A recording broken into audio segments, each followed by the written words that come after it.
Soc à Vitres, le spécialiste de la menuiserie en aluminium, des volets roulants, des vitres et des rideaux métalliques. LPG vous garantit des résultats à corps et visage 100% naturels. En exclusivité chez Silhouette Institut, enceinte Tana Waterfront, un module. Fantar Vuka Natura, Isenufkar Navamni Zafka, si beurre de karité. Natura, le meilleur de la nature. Soc à Vitres, Silhouette Institut, nature, manoltra anao ny vavao.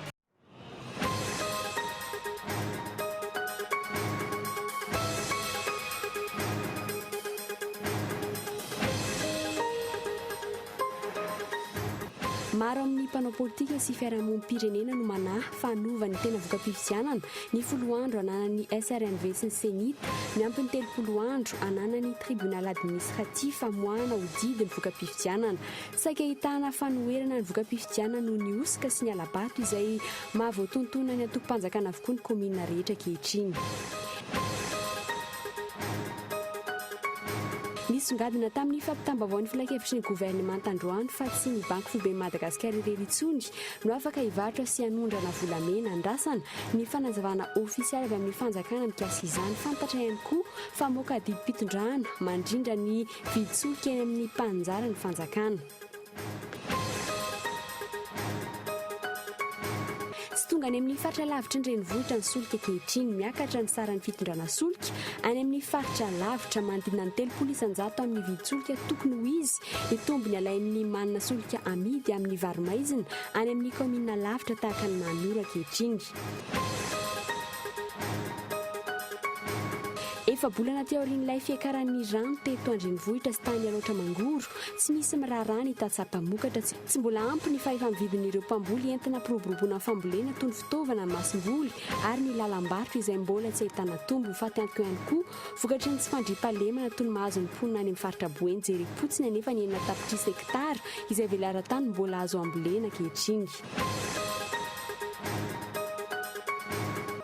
Taorian'ny famonoana ny tanakavana ny Fokoroziza sy ny mpiambina azy misy atelo nisy nikendry ihany koa ny filohan'ny antoko-mpanohitra midika fahamaliana faty ny fitifirana ny mpanohitra ny fitondrana tsaboina any amin'ny hopitaly ny tenany ankehitriny ny andininy izay rehetra.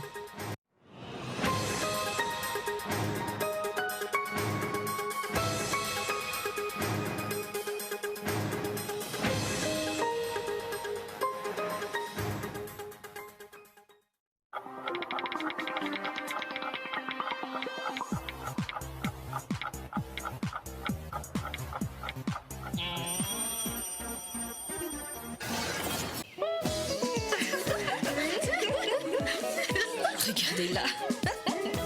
Mais dites, vous préférez quel produit pour vos cheveux et votre peau? Pour moi, des produits à base d'ingrédients naturels. Moi, des produits accessibles et qui sentent bon. Mais aussi des produits de qualité efficaces. Découvrez la nouvelle gamme Natura à base d'avocat et de beurre de karité. Le shampoing qui nettoie et réduit les fourches. Et la crème coiffante avec sérum qui discipline les cheveux. Natura, le meilleur de la nature. Ny hazo ny vanoko lakana, ny taninandriny ny tsara. Ny orinasa Madagascar Évolution Immobilier dia vonina anome fahafa-po hanao an-trano an'izay mikasa hividy tany.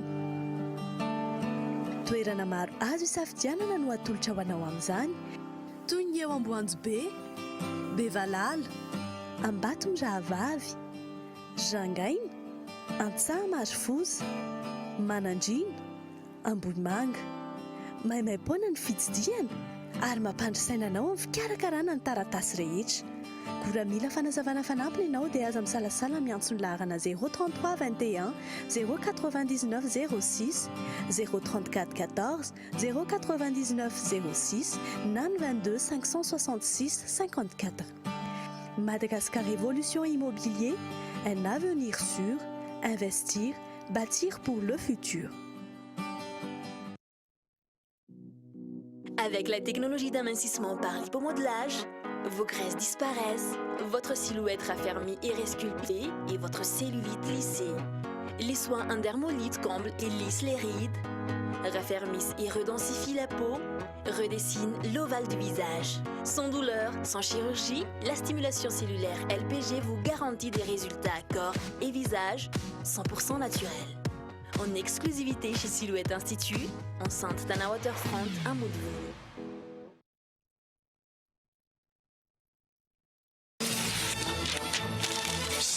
Bourrage indray ty mandreraka be very fotoana fotsiny fantatrao ve fa rokatra amin'ny 3 minitra ny fotoana very amin'ny bourrage mila vahaolana ampiasao ny navigateur ilay taratasy 5 isanjato tsy misy bourrage raha taratasy tsotra dia 5 ny bourrage navigateur kosa dia ray ihany ary mitsitsy 7 isanjato amin'ny fandaniana encre stonaire navigateur économisé par la qualité.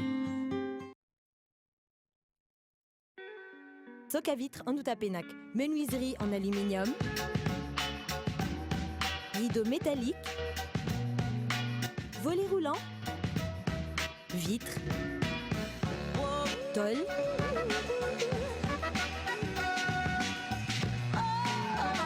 Soc à vitre en Outapenac, 020 22 682 28, 033 11 256 63, Soc à vitre en Outapenac, très sincèrement à votre service.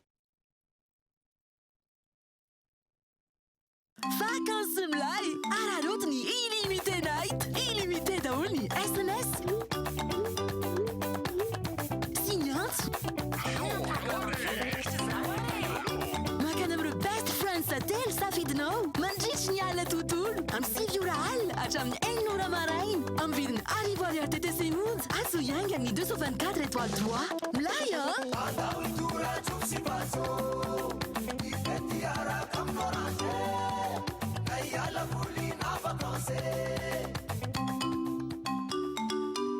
Miamanza en vacances miaraka amin'ny Orange. Miamanza ny tontolo miaraka amin'ny Orange.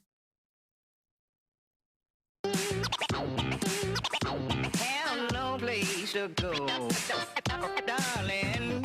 Have no place to go. Have no place to go.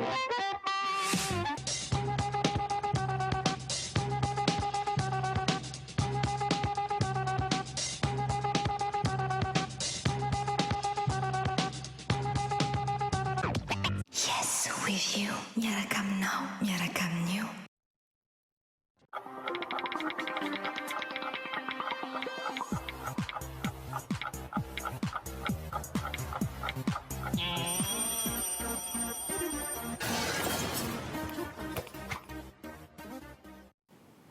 Ankafalindray tomboky lasy tomboky vavy misy diako ny tokantrano amin'izao takarivo izao tonga soa indray ato anatin'ny fampalambo avao ny fahita lavitra Akolo TV manasanao ary anaraka izany hatramin'ny farany nisy ny fanapahan-kevitra lehibe izay noraisy nandritry ny filan-kevitra ny governemanta androany ka isan'ny nanaitra ny mikasika ny fanokafana ny fivarotana sy fanondranana andramena avy eto Madagasikara fa tsy ho an'ny banky foibe irery intsony midika ve izany fa hosikafana ho an'ny mpandrara rehetra ny fahafahana manondrana volamena makany ivelany raha toa ka ny banky foibe ny Madagasikara ihany no afaka nanao izany ho an'ny fanjakana malagasy teo aloha andrasana ny fanazavana ofisialy avy amin'ny mpitondra fanjakana mikasika ity vaovao ity raha ny zava-misy ankehitriny maro ny volamena no tafavoaka antsokosoko tsy mampidi-bola ao amin'ny kitapom-bolam-panjakana amin'izao fotoana izao. Fa vao mikasika ny nantanterahana ny fifidianana farany teo kosa no nizatsika ny fampahalambo avao maro no manafa fanovany tena voka-pifidianana ny 10 andro anana ny SRMV sy ny Senita miampy ny 30 andro anana ny tribunal administratif amoahana hodidiny voka-pifidianana tsy hitondra filaminana araka ny nieveran'ny mpitondra fanjakana azy ny fifidianana kominaly izay natao farany teo ny mpandinika politika izay nanontaniana androany satra ihany koa ny tena maro toerana ny fitondram-panjakana nahazo ny maro anisa ao amin'ny antenimeran-doolona ary ao ny fananteniny Ernina Rabary. Mbola ifandrotehana sy ifampitoriana ny voka-pifidianana amin'ny komunina maro toy ny any Antsiranana sy Tuliara saika hita manerana ny nosy amin'ny komunina maro be ny fifandirana noho ny voka-pifidianana sy ny alabato izay fampiampangan'ny antoko toy ny HVM, ny Mapara ary ny TIM. Tonga hatramin'ny fampidirana ponja kandida ny any Fianarantsoa noho ny Savorovoro. Milamina nefa ny fikarakarana ny fifidianana hoy ny filoham-pirenena ny zoma teo. Saika iombonan'ny mpandinika ny raha-pirenena maro ny hoe ity ny fifidianana ratsy karakara sy ny korotana indrindra. Tsy izany nefa ny zava-misy hatreto. Araka ny fanambaran'ny mpitarika ny antoko HVM dia tanjon'izy ireo tamin'ity fividianana ity ny ananan'ny antoko maro anisa ao amin'ny andenumeran-dolona ka hanao izay azo atao rehetra hanatanteraka izany. Tsy hitondra filaminana nefa izany raha nambaran'ireo teknisianina. Fitondram-panjakana sy ny communauté internationale ny mpanarina azy dia ny hoe mahita hoe vita tsara fa ny vahoaka malagasy dia miteny hoe vita ratsy satria be loatra ny anomalia zavatra tsy nandeha ara-dalàna atao anatin'ilay izy.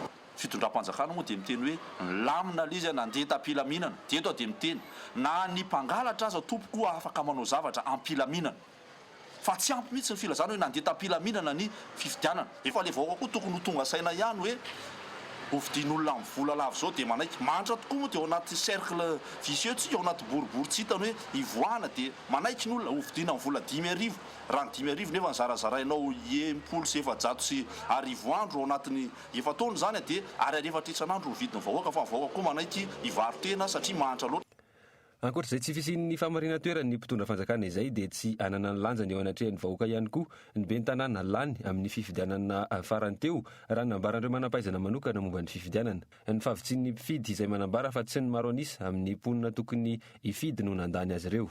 Taorian'ny voka-pifidianana ny zavatra tsapa zany dia miditra amin'ilay hoe dictateur de minorité tsika zany hoe ny olona lany eo marina fa lany izy fa rehefa jerena amin'ny ampaham-bato zany sy ny fanaisana anjara sy ny olona tafiditra lista dia azo lazaina fa any amin'ny 10,000 isan-jato ny olom-pirenena tokony hifidy zany na lany azy dia ny zavatra tokony ny vokatray zany dia ny légitimité n'ilay olom-boafidy ary ny indrindra moa tokony hijery izy nireo olona zay tsy afaka ny fidy sy olona tsy afaka tsy ny fidy. Raha nitatitra nivoaka tamin'ny izao dia manodidina ny 300 isan-jato ny tahampavitrian'ny mpifidy ho an'ny teto amin'ny commune Antananarivo renivohitra. Any amin'ny faritra kosa nefa efa misy mahatratratra any amin'ny 100 isan-jato izany tahampavitriana izany. Tsy mitombona ary mampiahy ihany fisian'io fitsimbadian'ny fahazotoan'ny mpifidy any ambanivohitra sy ny eto an-drenivohitra io hoy Ramatoa Saondra Rabenarivo. Raha jerena ny isan'ny vato rehetra izay nalatsaka teto Antananarivo renivohitra dia latsaky ny isan'ny vaty azon'ny Andry Rajoelina tamin'ny 2007 ary nefany aty moa zany 25% taux de participation any ambanivohitra nefa hono dia 60%. Nefa ny any indraindray mandeha 20 km ny olona mitady bureau de vote ka ohatran'ny mahagaga ihany zany hoe ny any ambanivohitra indray no motivé kokoa noho ny eto an-drenivohitra. Manaraka izany ny zavatra tena tsapa tamin'ity fifidianana ity dia le fiovaovan'le règle du jeu taraiky be mihitsy ny lalàna sy ny décret sasany mbo nivoaka dia izany zao dia mifavoriser ny pouvoir. Efatrandro taoriana avy tanin'ny fifidianana mbola maro amin'ireo commune no mikorotana noho izay voka-pifidianana tsy mitovy ny hevitra izay. Efatrandro taoriana avy tanin'ny fifidianana mbola maro amin'ny ireo commune no mikorotana noho izay voka-pifidianana tsy mampitovy ny hevitra izay. Ny fahalavan'ny fotoana tokony amoahana ny valim-pifidianana rahateo mampitombo ny aya rehefa eno ireo fikirakirana sy fihetsika rehetra nampalaza ny olon'ny HVM nandritra ny fikarakarana izay. Iza no afaka ny metoko fa tsy iova mpandehanana ny valim-pifidianana mandra-pahatapitry ny 7 andro. Vao mikasika ny voka-pifidianana kosa indray tsy misy fivoarana hatreto ny voka-pifidianana Vonjimaiky ao aneto Antananarivo sy any amin'ny faritra ny tima ny HVM ary ny maparatra eto no antoko mitarika ny tima no mitarika raha eto Antananarivo ny maparany amin'ny faritra ny Toamasina sy Antsiranana ary Mahajanga ny HVM kosa ny Fianaratsoa sy Toliara. Fanadidiny Michel Aranarzona.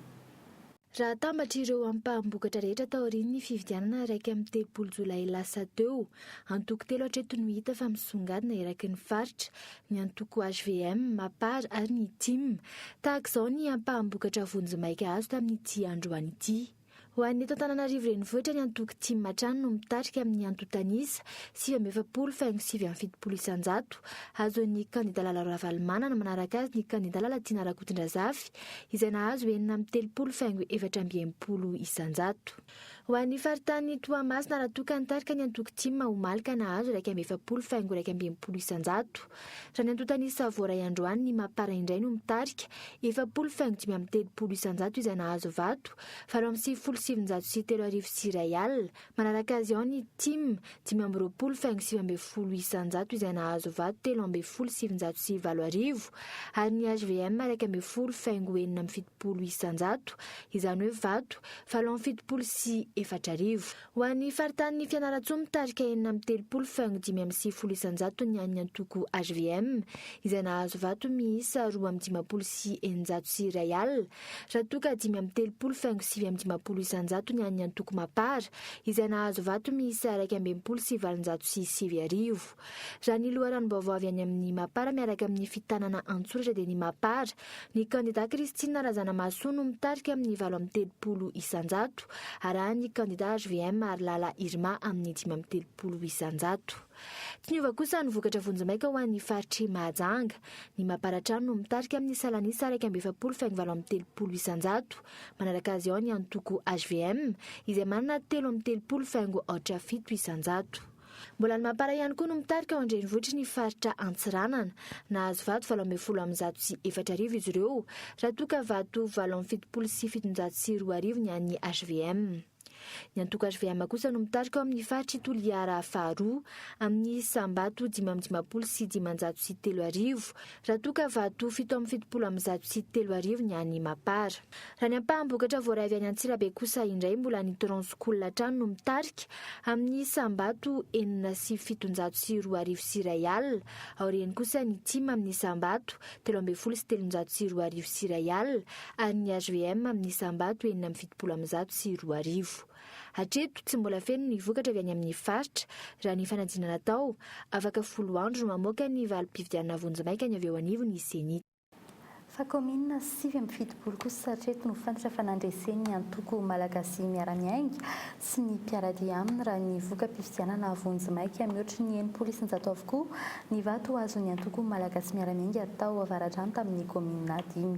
Fanadidiny Mikaela Ramarila. Saika misy be ny tanàna lany tamin'ity antoko ity avokoa ireo faritra 20 manerana nosy raha ny vokatra vonjimaika voarainy ity antoko ity amin'izao fotoana izao.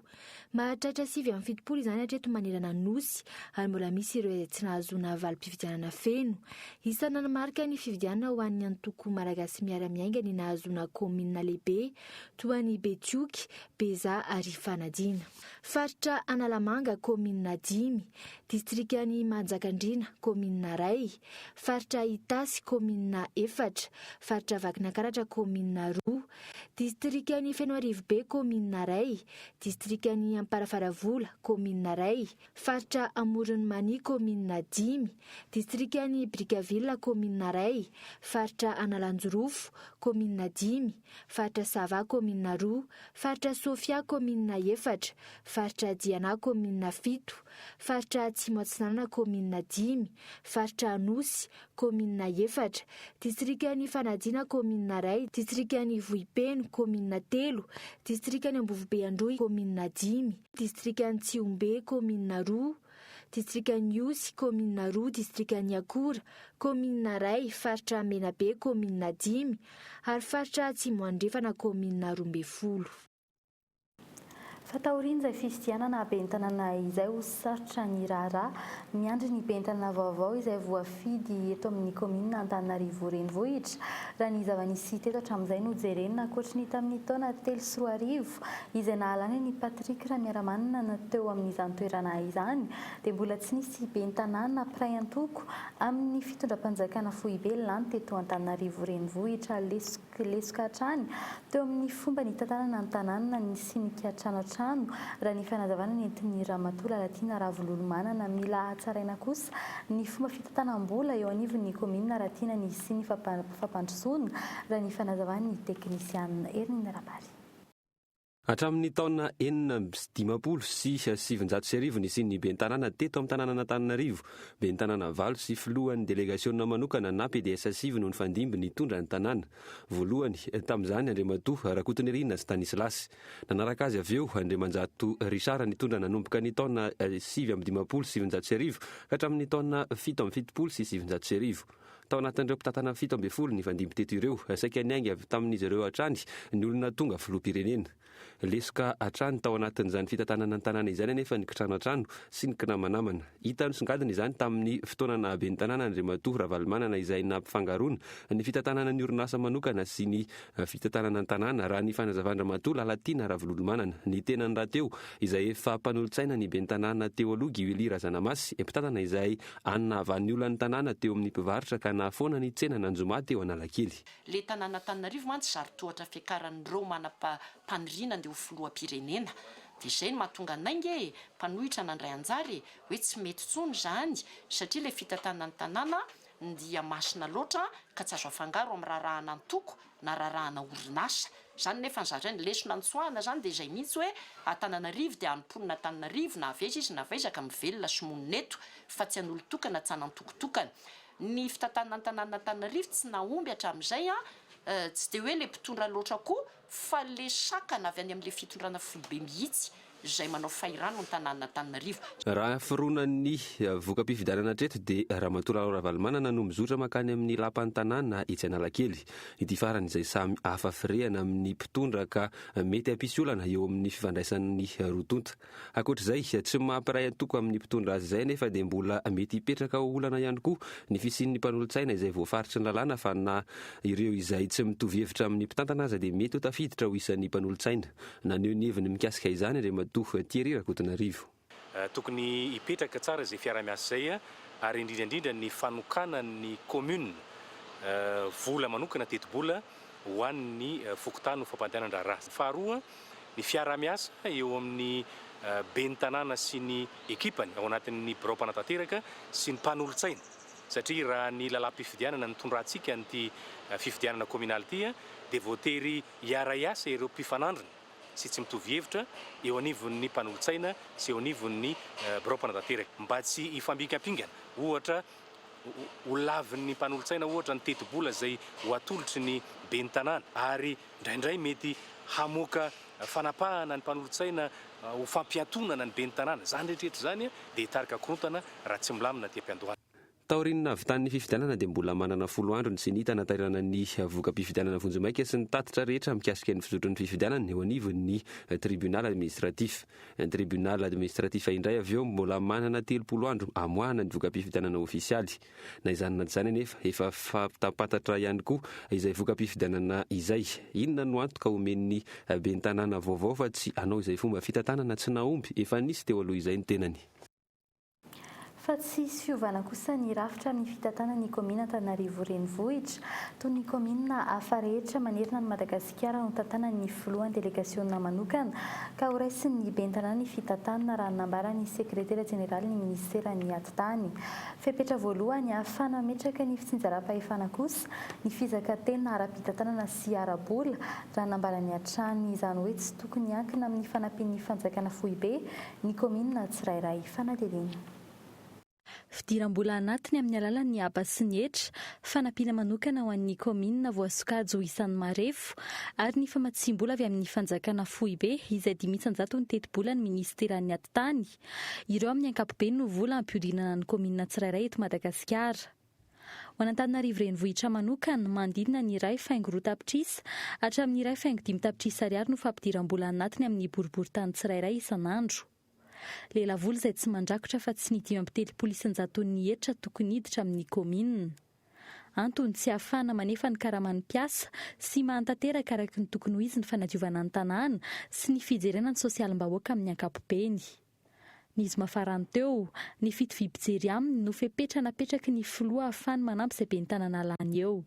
Filoham-pirenena no resahanao ray aman-dren'ny firenena izy miara-miasa amin'rehetra izy satria ampandroso ny firenena no ho ataony tsy misy fanavahana mihitsy izany fampandrosoana ny firenena izany na iza rehefa mitovy ny fomba fijery dia everiko fa tsy hanotohina mihitsy izay fampandrosoana izany ary na inona zavatra misy entanina foana angeny rehetra mba hampitovy fijery ho amin'ny fampandrosoana na inona zavatra foto-kevitra mety tsy mitovy amin'ny lafiny ara-politika.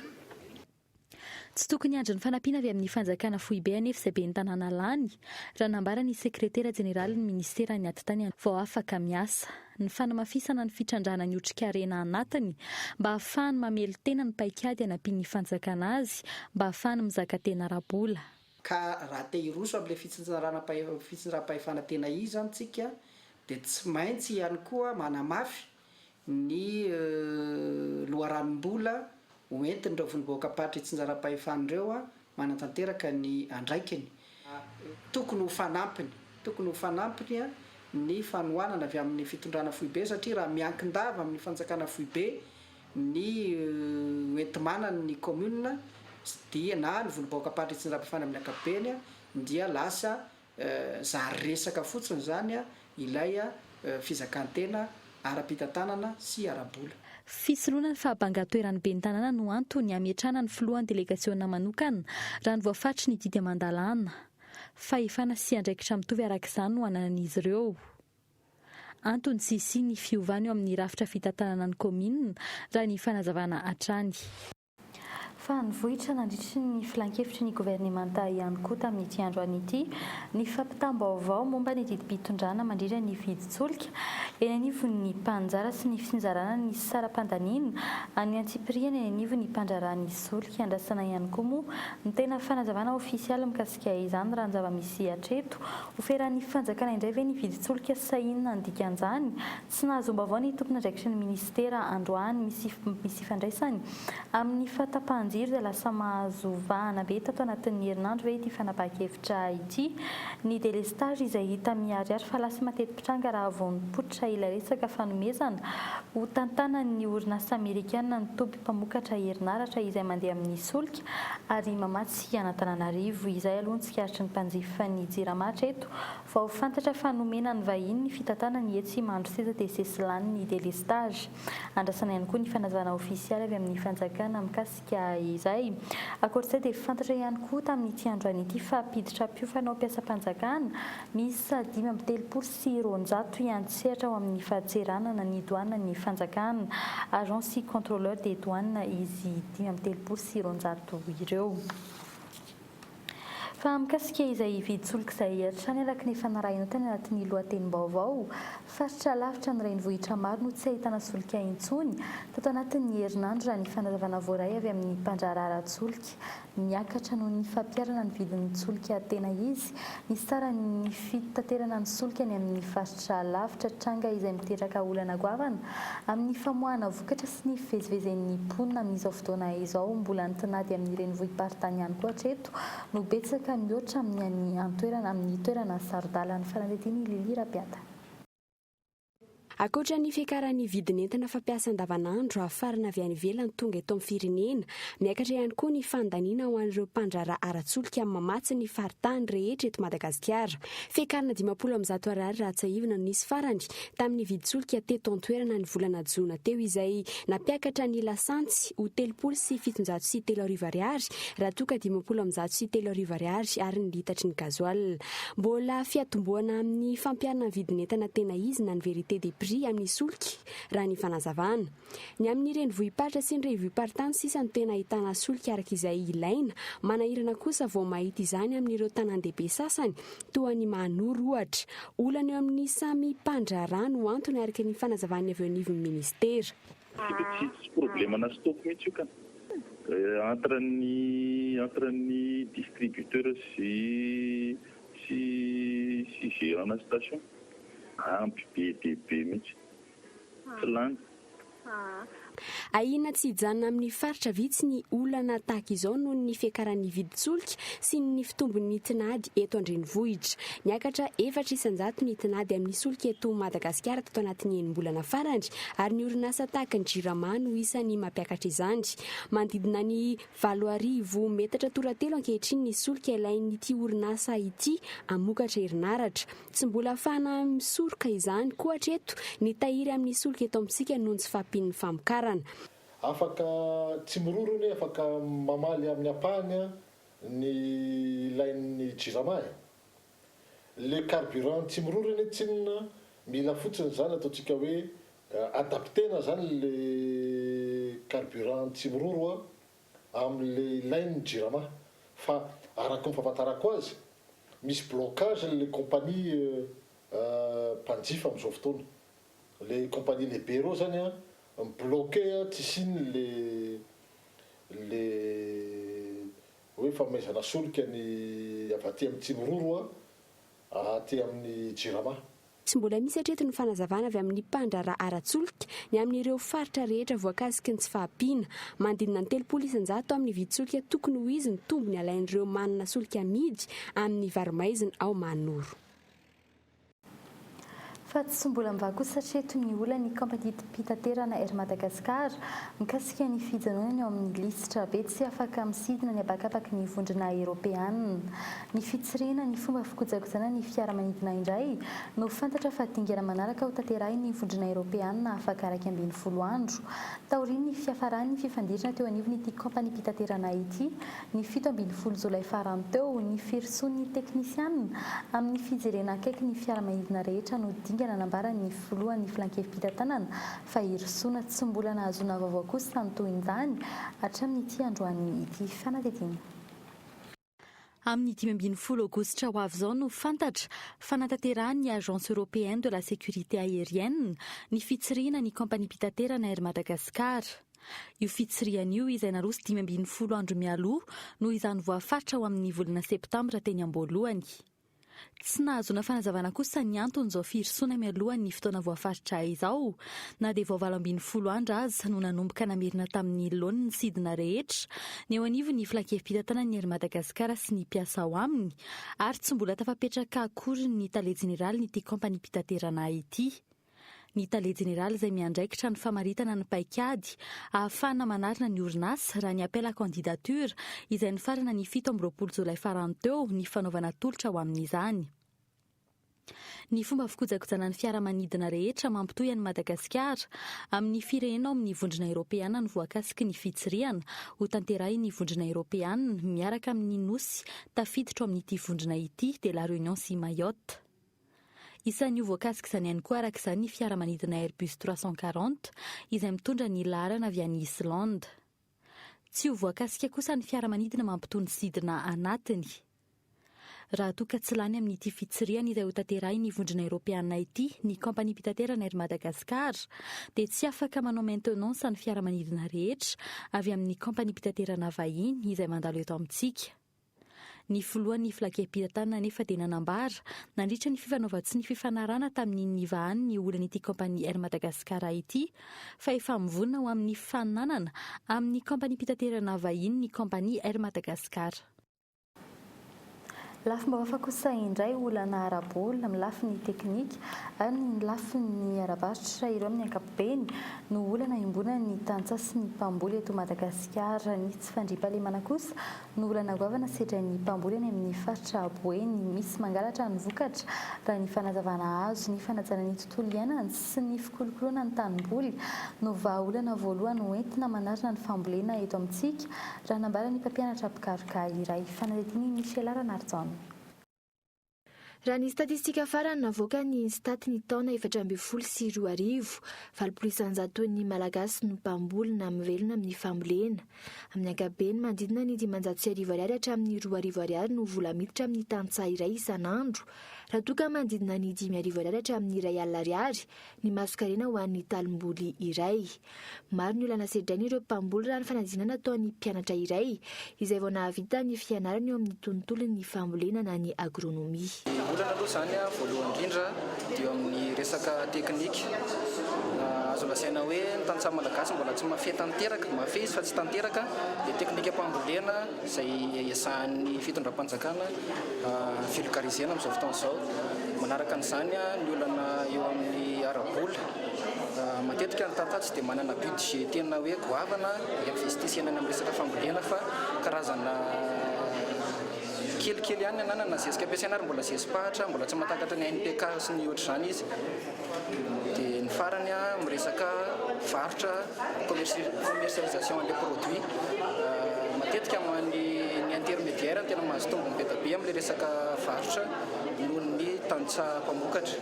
arak'izany tsy mbola ampy ny fahefa-mividiny ireo mpamboly entina ampiroboroboana ny fambolen'izy ireo na eo amin'ny resaka fitaovana na ihany koa eo amin'ny resaka masomboly ankoatr'izay ny lalam-barotra izay tsy ahazoana tombony.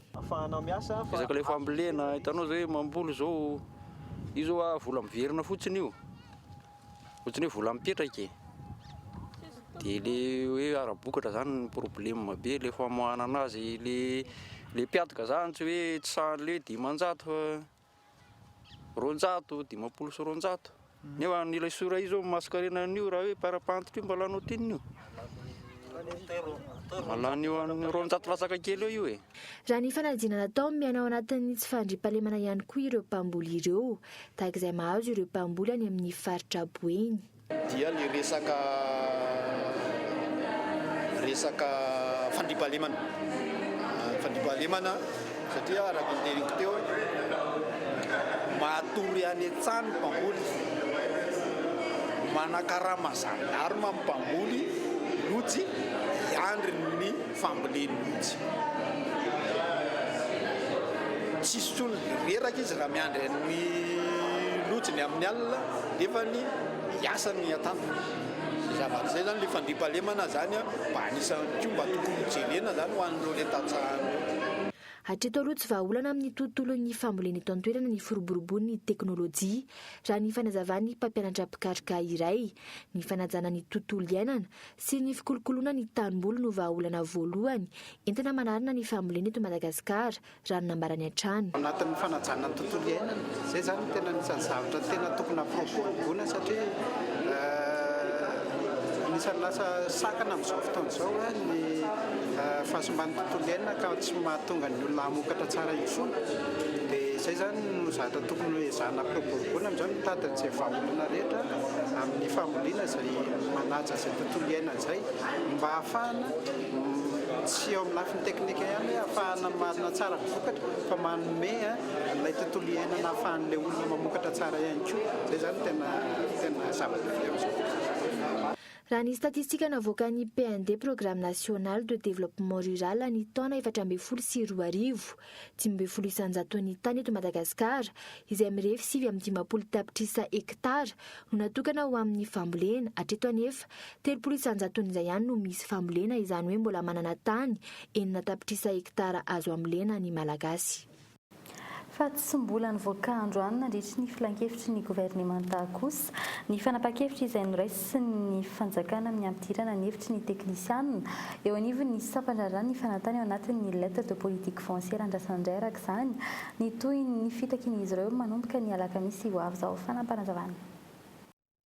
Ya araka ny fanteneninay moa zany dia raha tsisy sampona dia miditra conseil du gouvernement sy conseil des ministres androany atalata sy latotsorabia ny lettre de politique foncière sy ny levée ny suspension eto amin'ny sampandrarana-tanànatany dia mpiandrasana mpitonina izay mpiasa tanànatany sady efa memokomana koa dia miaka amin'ny maly amin'ny fiverenana miasa satria dia taorian'ny 2 volana tsy miasa zay dia mila fiomanana ihany fandraisana ny mpanjifa amin'ny fanomezana fahafapo azy ireo anatin'ny fotoana fohy vao-verina miasa.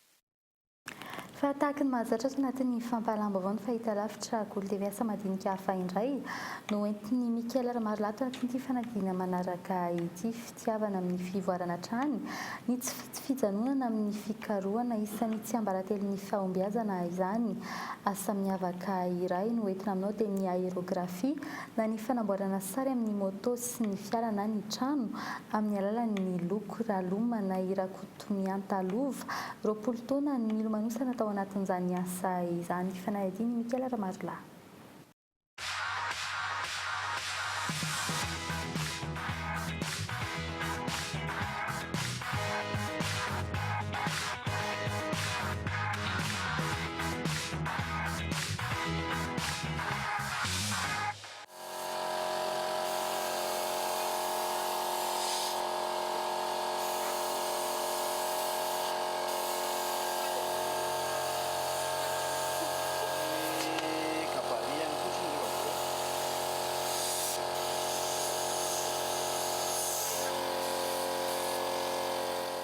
Rakotomianta Lovana Ralom, mpanao aérographe ety amin'ny 67 hektara.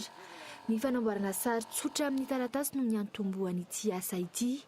Maro no mahay manao sary saingy ny fametrahana izany amin'ireo moto na fiaran'ireo mpanjifa kosa no safidiny ampivoarana ny asa tanana tamin'ny fanampiana nataon'ireo namany.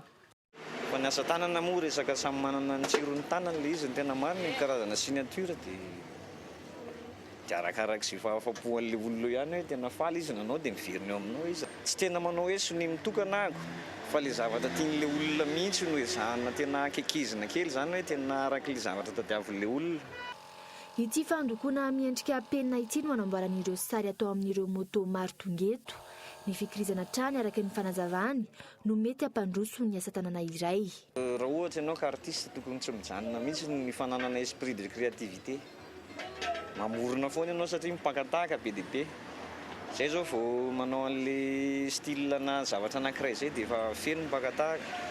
Dia mamorona indray ianao miala amin'iny zany alongany dia arakaraka dia mamorona tsy mitsahatra mihitsy. Hifanampiana ny asa amin'izy mivady, mahavelona ny asa, saingy maro ny mpifaninana ka maika mampirisika azy voatra hatrany izany. Isan'ny mpanjifa ireo mpitondra fiara mivoaka ny renivohitra sy ireo kooperativa eto an-drenivohitra. Ny fananana miavaka kosa no antony safidin'ireo mpanjifa izay tanora ny akamaroan'izy ireo amin'izany. Mba tia hanana zavatra personnalisé. Zay ny antony andokoana anazy zany hoe mba tia hanana zavatra miavaka amin'ny maro. Ie, nanokana kely mihitsy aloha tamin'izay. Ie, miafy kely rehefa mba tia hanana zavatra tsara.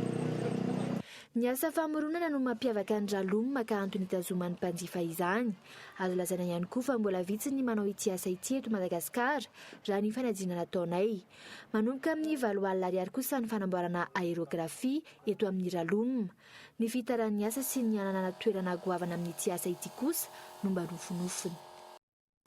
Any ivelany ny korontana tanteraka ny ao Burundi amin'izao fotoana izao taoriny ny famonoana ny tanana kavanany ny filohan'ny Nkurunziza sy ny mpiambina azy miisa 3 misy ny famalina fatiny ny fitifirana ny mpanohitra ny fitondrana omaly tao Bujumbura. Fa iverina ito toerana koa sika eto anatin'ireto vaovao nisongadina tamin'ity androany ity reto. Maro amin'ny mpanao politika sy ny fiarahamonim-pirenena no manahy fanova ny tena voka-pifidianana ny 10 andro ananan'ny SRMV sy ny senita miampy ny 30 andro ananan'ny tribunal administratif amoahana odidy ny voka-pifidianana nisongadina tamin'ny fampitam-baovao ny filan-kevitry ny gouvernemanta androany fa tsy ny banky foibe ny Madagasikara irery intsony no afaka hivarotra sy hanondrana ny volamena avy eto Madagasikara. Ary farany tsy tonga ny amin'ny faritra lavitra ny renivohitra ny solika ankehitriny miakatra ny sarany ny fitaterana ny solika ny amin'ny faritra lavitra manodidina ny 300 amin'ny vidin-solika tokony ho izy ny tombony alainy ny manana solika amidy amin'ny varomaizina. Dia izany koa no hoentina manakatona ny fampahalaam-baovao tamin'ity androany ity saorina hatrany ianao niaraka tamin'ny hatramin'ny farany rampitsy tahaka izao indray fotoana antsika manaraka veloma tokoa.